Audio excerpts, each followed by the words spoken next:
it's funny you had mentioned, they talk about hitting the buzzer and how incredible that is. And I couldn't agree with you more. That is not the best part of the story. But that's what gets on TV, right? It's a show. They can only give you so much airtime.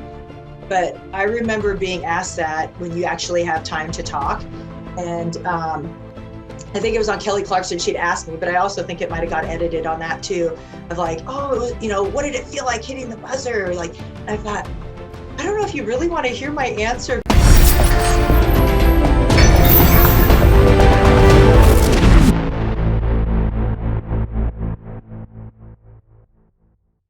The buzzer was incredible and it was amazing and I love it and it's fun. I want to hit lots of buzzers. But really the incredible part of the story that doesn't get shared is that 5-year journey to the buzzer and how proud I am that I didn't give up.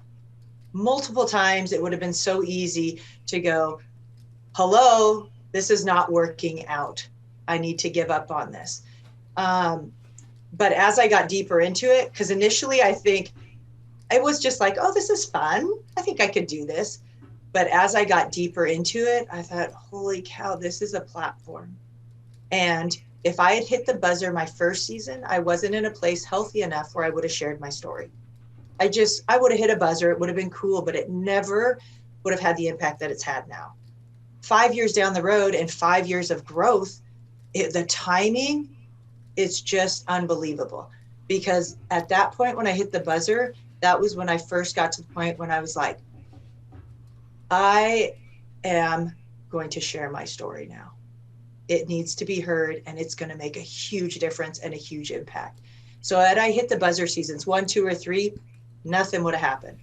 I would have hit a buzzer and it would have been a cool story, but it wouldn't have had the impact that I've had. So I look back on that and I'm like, now, thank God I didn't hit a buzzer season 1, 2, or 3. And that the timing was at a point where I was finally healthy enough to share my story. And then it was like, I got this huge gift and this platform to share my story, and on the show, they share what they can share and it's a show and there's airtime, but getting to do podcasts like this, where you can really dive in and take the time to hear someone's story or different interviews that I've been able to do. So timing is huge. And when I feel such a compelled passion for helping other people live full life, because I feel like I was living a good life, but not a great life. I didn't know it though. I had no idea at the time, Zach, that I wasn't living a great life. But now I look back on that and I am not the same Sandy I was 6, 7 years ago when I started this. I look at pictures and I just am blown away. I'm like, that is not the same person that I look at the mirror and I see today. Completely transformed. Who would have thought doing some obstacles could ever do something like that? And it really has nothing to do with the six-pack abs versus the no six-pack abs, the being toned. And let's be very clear, you got a pretty cut set of abs. But when you say looking at the transformation, it's a different person, my guess is it's the look you see in your eyes. It's the person that you know is behind that look is completely different. And that's really the part that I love talking about, is the psychology of who we believe we are versus who we can be, what our potential is, what are the things that we're talking about to ourselves, and all these negative voices.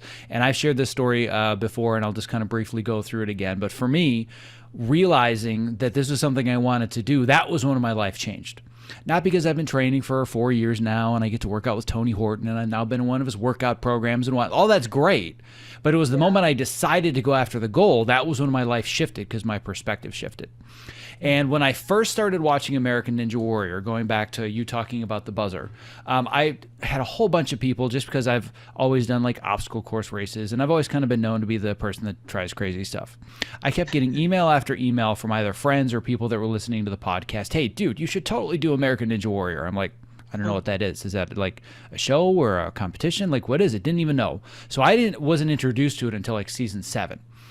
And I started watching it and I'm like, why is everybody crying when they hit the buzzer? Like, it's cool. I mean, yeah, but it was a couple of minutes and, they're a gymnast or they're a parkour person. It's cool. But like, what's with all the emotion? I don't get it. And as I started to train, I was like, oh, now I get it. Because what we see on TV is maybe 2 minutes, 3 minutes, 2 minutes, minute and a half, depending on the time.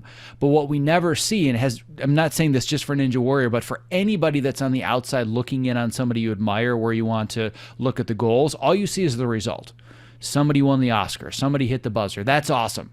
But they're not seeing how much time and effort and dedication and sacrifice went into it. So now when somebody hits a buzzer, I'm like, oh, I totally know where the tears are coming from. Because it's so hard just to have the skill level to be able to compete at all. And then to have both the physical and the mental side figured out enough that you can consistently focus from the starting line to the buzzer. I mean, it's nearly impossible. Like statistically, it's nearly impossible to get to that buzzer. And knowing what it takes to get there, now that I'm making the attempt myself, I cry when people hit the buzzer. Because I'm like, yep, I get it. I feel the struggle.